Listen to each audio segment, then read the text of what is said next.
Bonjour à tous, aujourd'hui on s'attaque au sujet du 12 septembre 2023, c'est Métropole, et on est sur le logarithme, un exercice, vous allez voir, assez court, qui permettra de bien réviser le log. Donc on considère la fonction donc définie sur 0 plus l'infini par l'expression donc 2 moins ln de x fois ln de x. On comprend bien que c'est défini pour x strictement positif à cause de la présence de ln de x. Et on admet que f est deux fois dérivable sur 0 plus l'infini. On vous donne, donc on note C la courbe de f, et là un petit piège, C' la courbe de f', et la courbe qu'on vous donne, là il faut vraiment bien lire les textes, la courbe qu'on vous donne c'est la courbe C', c'est écrit en gras pour bien que vous regardiez, donc attention, ce que vous voyez, ça n'est pas la courbe de f, c'est la courbe de sa dérivée, donc c'est C'. On vous demande par lecture graphique, avec la précision que permet le tracé, quel est le coefficient directeur de la tangente à la courbe C au point d'abscisse 1. Vous savez que f est dérivable, ça a été donné. C'est dérivable sur 0 plus l'infini, donc c'est dérivable en 1. Ça veut dire qu'en 1, bien la tangente, bien là pour coefficient directeur, le nombre dérivé. D'accord ? F' de 1. On regarde ici, on a la courbe de f', justement. Ici, on a le 1. Donc f' de 1, on va aller chercher par ici. Le point de coordonnées 1, 2 paraît donc sur la courbe. Pas exactement 2, on ne sait pas vraiment. Mais bon, c'est la pression que me permet ce tracé. Donc on va dire que f' est à peu près égal à 2. Donc, première question, donc 2. Maintenant, le plus grand intervalle sur lequel la fonction f est convexe. Alors, f est dérivable deux fois. Ça, c'est important, parce qu'on va utiliser la propriété qui dit la chose suivante. F seconde positive équivaut à f' croissante, j'en profite pour rappeler un petit peu le cours, équivaut à f, donc convexe. Et tout ça, important, sur l'intervalle, alors ici je vais l'appeler i, il faut que ça soit sur un intervalle. Cette propriété, elle est obligatoirement sur un intervalle. Voilà, donc ici, eh bien, on a la courbe de f', donc on n'a pas besoin de la première partie f seconde supérieure ou égale 0, j'en ai profité pour la rappeler, mais nous on va avoir besoin de f' croissante sur i, donc je fais le tableau de variation de f', où je donne les variations de f', on voit bien que ici ça descend jusqu'à ici, ce point-là. Donc on peut faire, si on veut, un petit tableau de variation de f', donc ici f' de x, d'après ce qu'on peut voir, on est comme ceci. Et après comme ceci. Et là c'est à peu près 7,3, 7,4, à peu près, donc ici 7,4. Donc ici, on va dire que sur 0 plus, donc sur 0, pardon, 7,4,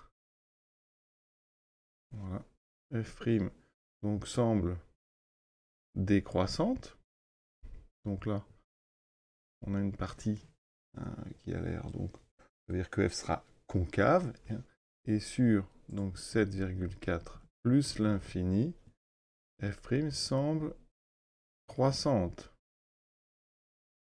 Donc, on peut penser que f est convexe. Alors, c'est un, évidemment, c'est semble convexe sur donc 7,4 plus l'infini. Voilà. Alors, vous n'êtes pas obligé de mettre semble, parce qu'en fait, on va admettre ce qu'on voit. Donc, on peut parler en mettant f est convexe, mais ça serait plutôt f semble convexe si on veut rester dans le même vocabulaire d'incertitude graphique. Voilà. Deuxième question, petit a, calcule la limite de la fonction f en plus l'infini. Alors, rappel, on va avoir besoin du logarithme, la limite de ln de x en plus l'infini, c'est plus l'infini. Donc ici, ça va être très simple, on a 2 moins ln de x, donc ça veut dire que à la limite, quand x tend vers plus l'infini de 2 moins ln de x, alors moins ln va tendre vers moins l'infini, vous rajoutez 2, c'est une constante, ça fait moins l'infini. Donc ici, les deux choses ensemble, par produit, limite d'un produit, la limite de f quand x tend vers plus l'infini avec de x, c'est donc plus l'infini moins l'infini, en produit, ça fait moins l'infini. Voici la courbe de f.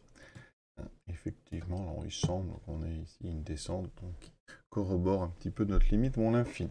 Pour la question suivante, donc, montrer que la courbe C coupe l'axe des abscisses en deux points exactement dont on précisera les coordonnées. Alors déjà sur la courbe la calculatrice, on voit que ça a l'air de couper en l'abscisse 1 et à peu près 7, quelque chose, 7,2 ou 7,3. Donc, là, il faut résoudre. Hein, f de x égale 0. Hein. L'expression, c'est un produit, donc on a un produit nul. Donc l'un des facteurs est nul. On trouve donc 2 moins ln de x égale 0 ou ln de x égale 0. Tout ça, c'est équivalent. Hein. Donc après, ça fait ln de x égale 2, donc x égale e carré. Ln de x égale 0, mais ça fait x égale 1. Vous savez, soit on passe à l'exponentielle, soit vous savez que ln s'annule uniquement en 1. Donc on a deux solutions. Donc ça, c'est les abscisses. Il faut les coordonner, donc il faut le y, mais comme f de x égale 0 pour ces deux nombres, ça veut dire que ici, c'est coupe l'axe des abscisses au point donc de coordonnées. Donc soit, on va commencer par le 1, 0, et e carré, 0. Effectivement, e carré, hein, c'est à peu près 7,4. Ça fait 7,380, etc., etc. Donc on est parfait, on continue. Alors, on sait que f est dérivable, hein, ça c'est dans le texte. De toute façon, normalement, ici on a une dérivée d'un produit. Il faut dire quand même que chaque facteur est dérivable, il n'y a pas de souci, hein, c'est du ln, hein, ici une soustraction simple. Donc j'ai besoin de u', donc je dérive 2, ça fait 0, moins ln de x, ça fait 1 sur x, v' de x fait 1 sur x. J'applique la dérivée donc d'un produit u'v plus uv'. Donc ici u'v, ça fait donc moins 1 sur x ln de x, plus 2 moins ln de x fois 1 sur x. On met tout sur x. Ici j'ai donc moins ln de x, plus 2 moins ln de x. Ce qui me donne, donc ici sur x, 2 moins 2 ln de x. Je n'ai plus qu'à factoriser le numérateur par 2. Et j'obtiens ce qu'on me demandait. Hein. Donc, ce qu'il fallait démontrer. Voilà, parfait. Maintenant, tableau de variation. Donc, il faut donner le signe. Alors, on est sur 0 plus l'infini. Alors, déjà, le numérateur, hein, x, il est strictement positif. Ça, c'est demi-numérateur, pardon. Le numérateur. Alors, le nombre 2, hein, je vais rappeler, il est strictement positif. Ça veut dire que tout va dépendre. Hein. Donc, f' est du signe f' et du signe de 1 moins ln de x. Alors là, deux étapes, normalement, pour être vraiment précis. Une première étape, on résout pour pouvoir placer le 0. Et une deuxième étape, où on cherchera quand est-ce qu'on met les plus. Pour les moins, eh bien, ça sera dans les autres cases. Donc là, ça me fait ln de x égale à 1. Je passe à l'exponentielle, tout ça c'est équivalent. Équivalent à donc x égale exponentielle de 1. Donc x égale e. Ici, ça me fait moins ln de x, donc plus grand que moins 1. Je divise tout par moins 1. ln de x est donc strictement plus petit que 1. Ici, hein, tout ça, encore une fois, c'est des équivalences. Là, on va passer à l'exponentielle qui est strictement croissant sur r. Donc on peut utiliser tout le temps ça. Ça va conserver l'ordre. Donc x est plus petit qu'exponentielle de 1. Donc x est strictement plus petit que. On n'a plus qu'à faire notre tableau. Donc, ici, f', on a dit que c'est du signe de 1 moins de x. Donc, on a ceci, ceci. Ici, on a une valeur interdite. Et là, j'aurai les variations de f de x. Donc, on a le nombre e. f' s'annule en e. Pour x strictement plus petit que 1 moins de x, c'est positif. Donc, on a plus, moins. Donc, f est strictement croissante et strictement décroissante. Alors, les limites, on les a trouvées déjà. Moins l'infini, moins l'infini. En e, qu'est-ce qu'on a trouvé?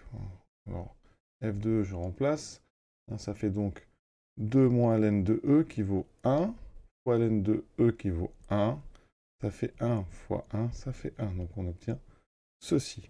Et ça, c'est donc le tableau de variation complet de f.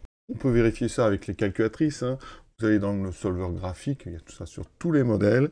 Ici, je vais chercher le max, et vous voyez que max, ça me place en donc 2,708, c'est le nombre E. Hein. Évidemment, ça c'est une valeur approchée.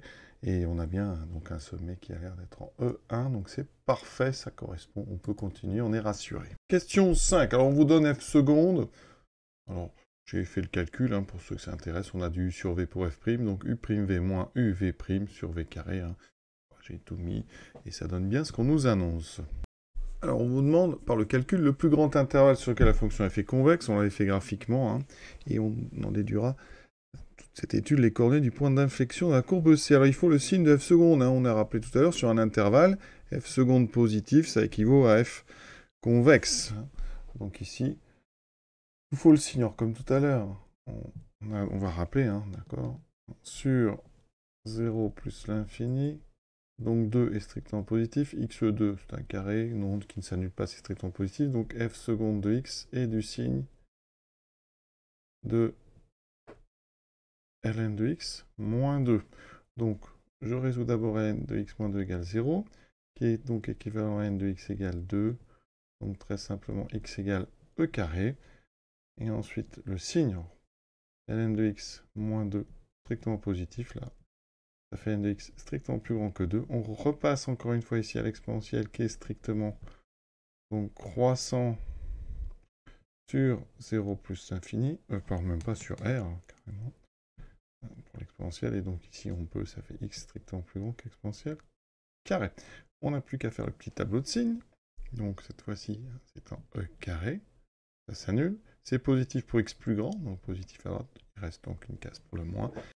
Ça signifie donc avant e carré, f est concave, et après f est convexe. On va plutôt faire des phrases.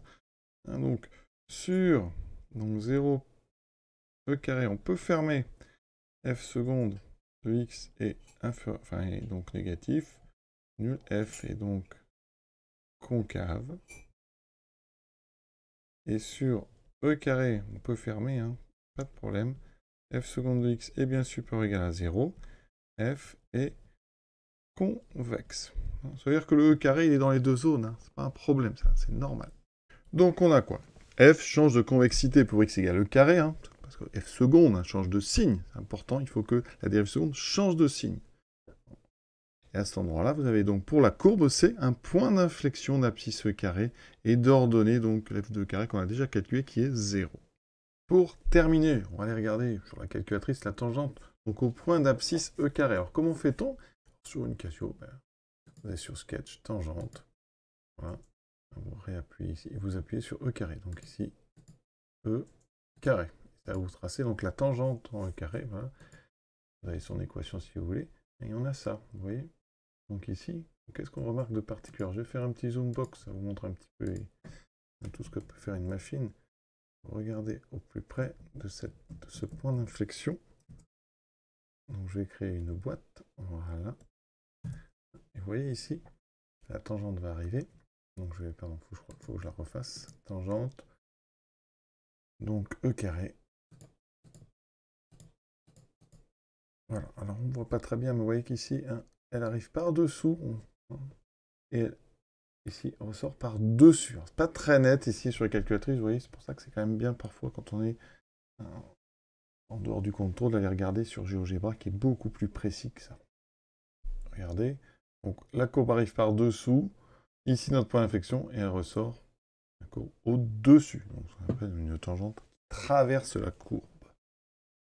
Ou la courbe qui traverse en fait sa tangente au niveau du point d'inflexion. Donc avant on est concave et après vous voyez on est convexe.